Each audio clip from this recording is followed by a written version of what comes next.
Misfits 13, final predictions. Let's do it. Up first, we got Taylor Holder versus DWG Earth.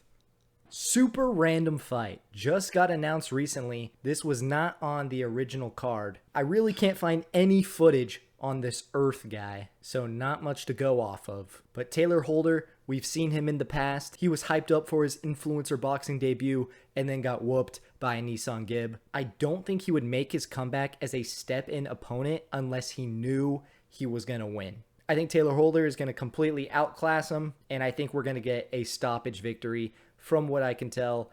As I said, I haven't even seen DWG Earth fight in the slightest. So I'm going Taylor Holder, second round stoppage. Up next, we got Yuddy Gang versus Lil Cray Cray. I don't think this is the order of the card, but I want to talk about the lightweight tournament, so I'm just going to get these two fights out of the way. This one may be my most anticipated fight of the night. I did pick Yuddy Gang to win the entire lightweight tournament, so I think you know where this is going. I think this is a great matchup for the first round. Lil Cray Cray is honestly probably one of the better opponents as well, so I don't think this is going to be an easy fight. But Yuddy Gang is hard to hit. He has the longer reach, and I really don't see Lil Cray Cray outboxing him, and I don't think he's going to be able to find his chin to get a finish.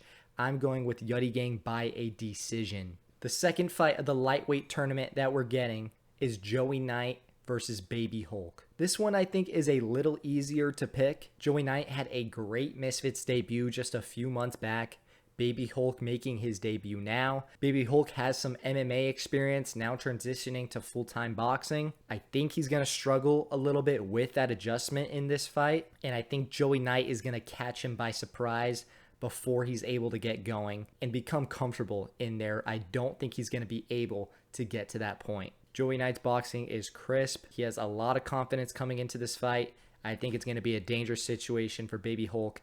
I think I see a stoppage coming for Joey Knight, but not right away. I think Baby Hulk is pretty tough and he has some power, so you never know what can happen. But I'm going to go with Joey Knight by a third round stoppage. That's what I'm going with. Another very random fight that we're getting that was also recently announced is Vitaly versus Modine. This is going to be a very ugly fight. It is not going to look good in the slightest. I think both guys have pretty much no boxing ability, but that's not why this fight was booked. They're booking this one for pure entertainment. I know the guys have beef. They've been going back and forth all week, and that's why this fight is here. I think both guys are going to look very sloppy. I think they're going to gas out super quick, and I don't really know who to pick.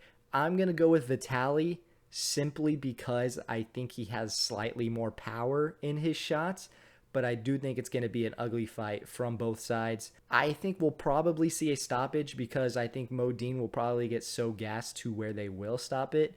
I could see that happening for either guy, but I'm going to go with Vitaly by a stoppage. Maybe third round. I'm going to keep it going with the third round. And then we have a women's title fight with Alexia Grace versus Nikki Haru. I don't know if I'm saying that right. Nikki is making her Misfits debut, but she has been on some lower known influencer boxing cards. So this isn't her first fight, and it's not Alexia Grace's either. I also kind of expect this one to be an ugly fight.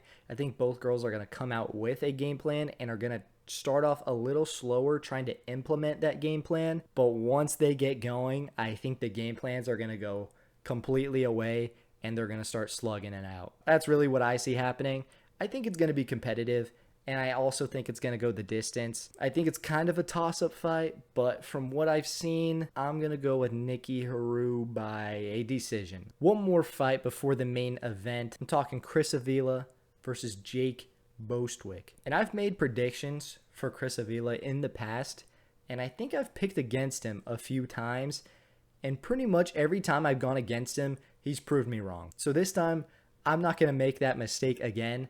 I'm going Chris Avila in this fight. I think Jake Bostwick is going to gas out. He looks a lot bigger to me than Chris Avila, but I think Chris is the better boxer, and I think it's going to show in the ring, and I think we're going to see some big-time cardio issues from Jake's side of things. Chris is patient. He sticks to his game plan, and I think he's going to have another solid showing out there.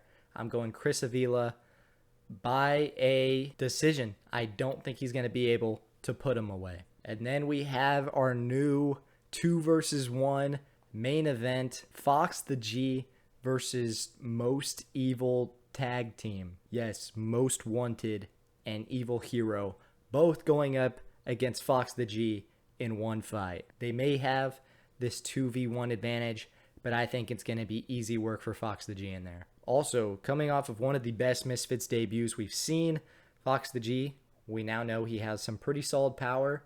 I think from what we've seen 100%, he looks a lot better than both of his opponents. I honestly think he could put both of them away, and I think that's what's going to happen. I don't think either guy can really give him much. I don't think it's going to be like a first round or anything just because of the 2 versus 1 factor, but I think when it comes down to it, Fox the G is gonna probably take his time and eventually start to unload on the guys. I think his power's better. I think his technical ability is a lot better. I haven't seen Evil Hero improve. When I watch back his past few fights, I really see little improvement from the guy. Most Wanted, I do think he's going to continue to get better, but I don't think he's there just yet. For that reason, I'm going Fox the G by a stoppage. I don't really know exactly how the stoppage works with 2 guys, but that's what I'm going with. I'm going to go 3rd round. I've been liking the 3rd round this video, and I'm sticking with it. That's it. These are my full card predictions for Misfits 13. What do you guys think? Which fight did I get wrong here? And which fight are you looking forward to the most? Let me know. Subscribe for more combat sports updates and news if you feel like it. That would be pretty cool. I'll have another video on Misfits 13 right after it happens, breaking it all down. So stay tuned. Thank you for watching. I'll see you guys next time. Peace.